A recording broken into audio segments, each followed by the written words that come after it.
Greetings. This is Paul the Poke from PaulthePoke.com. Today's topic: Russia invites Iran to Syrian airbase, and we are May 6, 2020. Scripture references out of Ezekiel 38, verse 5, Persia, Ethiopia, and put with them, all of them, with shield and helmet. So, the context of this is Ezekiel 38:39, and the prophet Ezekiel says Russia will be joined by several countries with their future invasion of Israel, and one of these countries will be Persia. And this country was known as Persia until the name change in the 20th century, and we know it today as modern-day Iran. So it takes us to the headlines. May 6, 2020, Russia has invited the Iranians to use their airbase in Latakia, Syria. Now, the Russian airbase is located on the Mediterranean Sea. And Russia acquired, whatever, probably given to them, twisted their arm for a little coverage. Assad wanted some coverage, so he allowed the Russians in on August 15, 2016. And it's the Khmeimim Air Base near Latakia, Syria. So the Russians have been building and expanding their military presence in the region now for, going on about 4 years. So if you folks are interested in recent history of Khmeimim Air Base, check out the link below at PaulthePoke.com, keyword Latakia. There's articles going back 4 years, and they've been inviting anybody and everybody, mostly Turkey, mostly Russia, in to use the air base. And I know, the Iranians allowed the Russians to use, I believe it's Hamadan Air Base over in western Iran. So we're sharing air bases. Kumbaya, Russia and Iran. It's very sweet. So here's a quote from Russian source, Avia Pro. That's the translation of it. I clicked on this. It was all in Russian, so I have no idea what it says. I'm trusting the translation. Israel, with varying success, nevertheless destroyed several military facilities of the Iranian military forces on the territory of Syria and damaged the infrastructure of a number of military bases in order to prevent Iranian aircraft with weapons from landing here. However, Russia provided the Iranian military with the opportunity to use its military airfield in the province of Latakia, thereby challenging Netanyahu, who promised to strike at the Iranian military at any time. So, Russia's admitting, hey, we are sending cover for the Iranians. So come and get us. If you want the Iranians, do it on our air base as well. See where that goes. And this is from Samir on Twitter. And he located the cargo plane taken off from Tehran on approach to the Russian airbase in Latakia. So there's the flight plan. Somebody's tracking this stuff all the time. And Al Masdar News had it as well. They had received it. They put it up.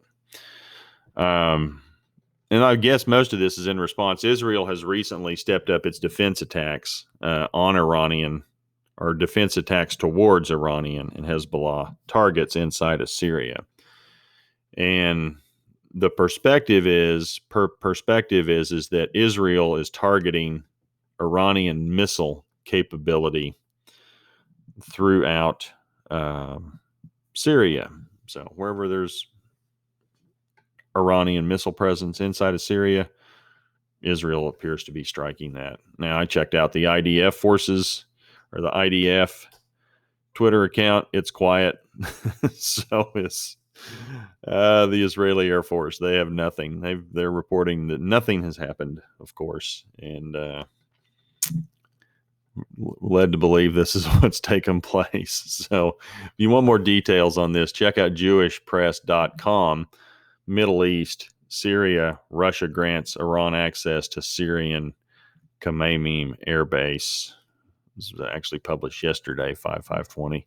So, at any rate, Russia and friends continue to pour military hardware into the region on the northern border of Israel. And ultimately, this does not and will not matter. And I'm going to quote Ezekiel 39, verses 3 through 6 to close. Then I will strike your bow from your left hand, and I will make your arrows drop out of your right hand. You shall fall on the mountains of Israel, you and all your hordes, and the peoples who are with you. I will give you to the birds of prey of every sort, and to the beasts of the field to be devoured. You shall fall in the open field, for I have spoken, declares the Lord God. I will send fire on Magog, it's modern day Russia, and on those who dwell securely in the coastlands, and they shall know that I am the Lord. So, God's talking. You folks don't seem to be listening, probably don't believe it anyway. So, your future's been laid out for you about 2,700 years ago. So, at any rate, they continue to build and appears to be getting closer. Who knows? I suspect there's going to be more military hardware into the area. You look at the language of some of that in the Hebrew, it's a ridiculous amount of military hardware that gets poured into Syria. So we shall see. Appreciate you guys following along. If you're interested, please feel free to sign up. Tap the blue box. There's also a gray box that shows up here sometimes. You can type in your email, receive notification every time something goes out. Also, please feel free to share the website, PaulthePoke.com. And I did change the banner a little bit, and I put the Bible verse, Habakkuk 1, verse 5 up here. My wife pointed this out to me, and I think it's very appropriate for the times we're living in. Look among the nations and see, wonder and be astounded. For I am doing a work in your days that you would not believe if told. And that is God, the Lord God speaking. So pretty much hits the tone of the times. And God would tell us, but we wouldn't believe it anyway. So, and he's telling us with Ezekiel 38 and 39, hey, Russia and some friends are going to come to Israel, and then I'm going to put a whooping on them. Nice little thunderstorm, fire, smoke, brimstone, lightning, rain, hail. You think anybody believes that? I don't know. You'll show them. At any rate, y'all have a great day. Talk to you later. Bye.